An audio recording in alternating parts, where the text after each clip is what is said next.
Hello students. तो theorem number second करनी है, जिसे हम नेमिंग थ्योरम में जानते हैं कि invariance of A number of element of A basis theorem है।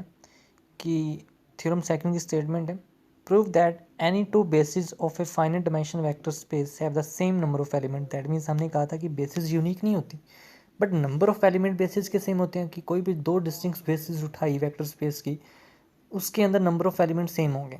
तो यही स्टेटमेंट है, prove that any two basis of A finite dimension vector space have the same number of elements. तो GND 2007, 8, 9 कंटिन्यूसली आ रही है अप्रैल 2010 एंड 12 के अंदर। तो स्टेटमेंट हमने कर लिया, इसका प्रूफ देखते हैं। प्रूफ के अंदर हमारे पास क्या गिवन है कि वेक्टर स्पेस फाइनाइट डायमेंशन के लिए होल्ड करती है theorem. Let V F be a finite dimension vector space. तो फाइनाइट डायमेंशन मेंशन करना ज़्यादा जरूरी है किसी वेक्टर स्पेस के लिए, जो अबव थ्योरम करते हैं इनफाइनाइट के लिए होल्ड नहीं करती। So it must have a basis. अभी हमने कहा कि every finite dimension vector space के पास बेसिस होती है अबव थ्योरम की, ठीक, जिसे एग्जिस्टेंस थ्योरम के नाम से जानते हैं। Let we have the finite dimension vector space, तो implies that it must have a basis set.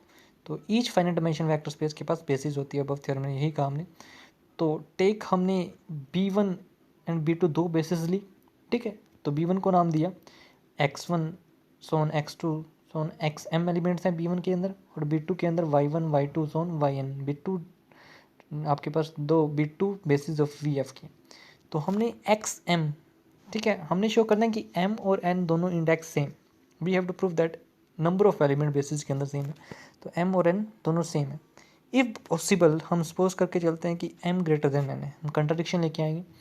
Since m greater than n है, since B1 is basis of vector space V की, हम जानते हैं कि B1 बेसिस है vector space की। So x1 x2 so on xm belong to V, ठीक, क्योंकि बेसिस है वो सबसेट होता है वेक्टर स्पेस V का। तो B1 बेसिस है तो सबसेट होगा, B1 कंटेन होगा V के अंदर। सो B के सारे एलिमेंट किसके जाएंगे, वेक्टर स्पेस V के अंदर जाएंगे। तो so x1 x2 so on xm belong to V and B2 is also basis of vector space V। तो हम जानते हैं कि बेसिस की दो प्रॉपर्टीज होती है, एक तो लीनियरली इंडिपेंडेंट होता है, और सेकंड कि V का हर एक element linear combination of basis की टर्म में लिखा जाए। तो ईच एक्स जे V का एलिमेंट है, I running from 1 to m। तो इसे हम लिख सकते हैं linear combination of element of B2। तो x1 को लिखा x1 is equal to beta 1 1 y1 plus beta 1 2 y2 so on plus beta 1 n yn, ठीक है। x2 को लिखा beta 2 1 y1 plus beta 2 2 y2 plus so on beta 2 n yn so on. xm को लिखा हमने beta m1 y1 plus beta m2 y2 plus so on beta mn yn। इसे equation number 1 का नाम दिया, where beta I J belong to field में से belong करते हैं, ठीक है, स्केलर्स हैं। फिर consider the a system of N equations in m unknowns. हमने जो आपके पास अबव सिस्टम गिवन है, ठीक है, हम एक सिस्टम कंसिडर करते हैं एन इक्वेशंस m अननोन के अंदर, कि beta 1 1 z1 plus beta 2 1 z2 so on beta m z and जो m2 है zm, ठीक है। m1 नहीं लिखेंगे, बीटा m1 zm is equal to 0 so on beta 1 2 x2 z2 plus beta 2 z2 plus so on beta m2 zm is equal to 0 so on beta 1n z1 plus beta 2n z2 plus beta mn zm is equal to 0। तो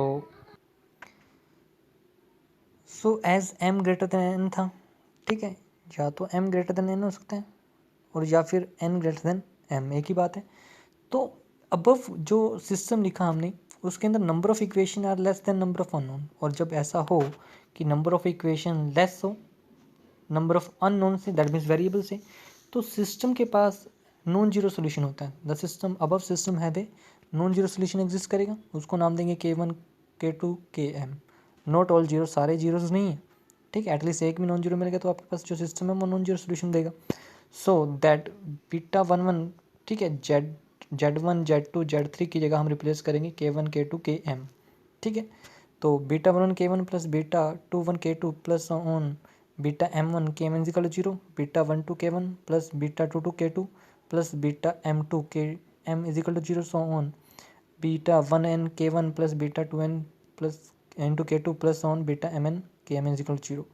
तो इस equation को हम multiply करेंगे equations जो above system है y1 y2 ym respectively, and then add कर देंगे वर्टिकली जो अबव इक्वेशन है इसको y1 y2 yn से ऐड करेंगे, फर्स्ट इक्वेशन को y1 से, सेकंड को y2 से, एंड सो ऑन। जो nth इक्वेशन है उसको yn से मल्टीप्लाई करेंगे और ऐड कर देंगे नहीं वर्टिकली, तो k1 का जो कोफिशिएंट आएगा वो सारे इकट्ठा कर लेंगे।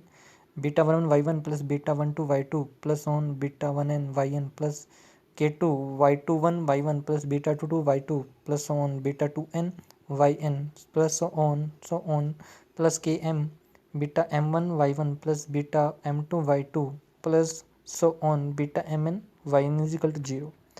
अब इक्वेशन नंबर 1 को यूज़ करेंगे यहाँ पे। जो इक्वेशन 1 थी आपके पास, ये वाली इक्वेशंस, ठीक है। तो इक्वेशंस 1 को यूज़ करेंगे। तो जब इक्वेशन 1 को यूज़ किया तो आपके पास आएगा k1 x1 k2 x2 km xm is equal to 0, k1 x1 plus k2 x2 so on plus km x1 is equal to 0, where k1 k2 km आपके पास क्या है, नॉट ऑल जीरो, सारे जीरोज नहीं है। तो अब सारे जो स्केलर हैं k1 k2 km सारे जीरोज नहीं है, और not all zero because no zero solution मिला था हमें इक्वेशन के अंदर। तो x1 x2 xm linear combination का अगर जीरो है तो पक्का क्या होगा, लीनियरली डिपेंडेंट सेट होगा। तो विच इज़ कंट्राडिक्शन है, क्योंकि ये तो बेसिस थी और बेसिस के अंदर नंबर ऑफ लीनियर सारे के सारे वेक्टर लीनियरली इंडिपेंडेंट वेक्टर हो सकते हैं। तो दैट मीन्स कंट्राडिक्शन आ गई। तो अब आवर सपोजिशंस रॉन्ग थी कि bit m greater than n हो नहीं सकता, m not equal to m does not greater than equal to n के इक्वल। तो सिमिलरली सेम वे से हम n greater than equal to m prove करेंगे। तो दैट मीन्स ना ही m ग्रेटर एन से और ना ही लेस है, तो दैट मीन्स एक ही कंडीशन बची कि m और n इक्वल होंगे। तो दैट मीन्स यही हमने प्रूव करना था कि any two basis of finitely generated vector space have same number of elements, ठीक है। फिर उसके बाद रिप्लेसमेंट थ्योरम इंपॉर्टेंट नहीं है, लेकिन अगर आ जाती है एग्ज़ाम के अंदर तो हमें इससे पहले अबव थ्योरम को प्रूव करना पड़ा कि नंबर ऑफ एलिमेंट्स सेम होते हैं। तो इस थ्योरम की, रिप्लेसमेंट थ्योरम की स्टेटमेंट देख लो। इफ़ आपके पास v vector space over the field f के ऊपर which is generated by finite set b2 के साथ generator off vectors y1 y2 yn, prove that any linearly independent set of vectors v containing not more than n elements, m element से ज़्यादा contain नहीं करेगा। कि that means अगर कोई basis है और अगर कोई other set linearly independent vector का वो v से ज़्यादा जितने एलिमेंट बेसिस के अंदर उससे ज़्यादा एलिमेंट्स कंटेन नहीं कर सकता, more than not more than n elements, ठीक है। तो सेकंड स्टेटमेंट इसी की कि इफ़ b2 एक सेट है जिसके अंदर n एलिमेंट्स हैं y1 से ऑन yn तक, span of vector space that means generate होता है वेक्टर स्पेस, देन प्रूव करना है कि n प्लस जो वेक्टर होंगे, वन वेक्टर होंगे v के अंदर, वो लीनियरली डिपेंडेंट होंगे। तो प्रूफ देख लेते हैं। Given b2 y1 y2 so on yn इस जनरेटिंग सेट है ऑफ v का, then b2 is equal to v होगा। लेट b1 आपने एक सेट लिया जिसके अंदर x1 x2 so on xm element है, मतलब लीनियरली इंडिपेंडेंट सेट है इन vf के अंदर। तो हमें प्रूफ करना है कि जो m है वो less than equal to n होगा, ठीक है। तो हम पॉसिबल लेके चलते हैं, possible m greater than n। तो since b1 is linearly independent set है, सो x1 x2 xm अगर v में से उठाए तो लीनियर स्पैन ऑफ b2 भी क्या आएगा, v आएगा। देन अबव थ्योरम के अकॉर्डिंग आपके पास m doesn't equal to n हो नहीं सकता, दैट मीन्स m क्या होगा, less than equal to n, hence आपका रिजल्ट हो जाएगा। दैट मीन्स इससे पहले आपको अबव रिजल्ट प्रूव करना पड़ेगा थ्योरम का। तो ये थ्योरम थी। फिर नेक्स्ट आता है मैक्सिमम लीनियरली इंडिपेंडेंट सेट की डेफिनेशन आती है, ये हम नेक्स्ट एग्जांपल के अंदर करेंगे, नेक्स्ट वीडियो लेक्चर के अंदर करेंगे। तो थैंक यू बच्चे। अबव थ्योरम जो एग्जिस्टेंस थ्योरम है वो काफ़ी इंपॉर्टेंट थ्योरम है, और उसके बाद जो number of vectors in to basis of vector space वो सेम होते हैं, वो भी काफ़ी इंपॉर्टेंट थ्योरम है। तो यही हमने करना था इस वीडियोज़ के अंदर। Thank you.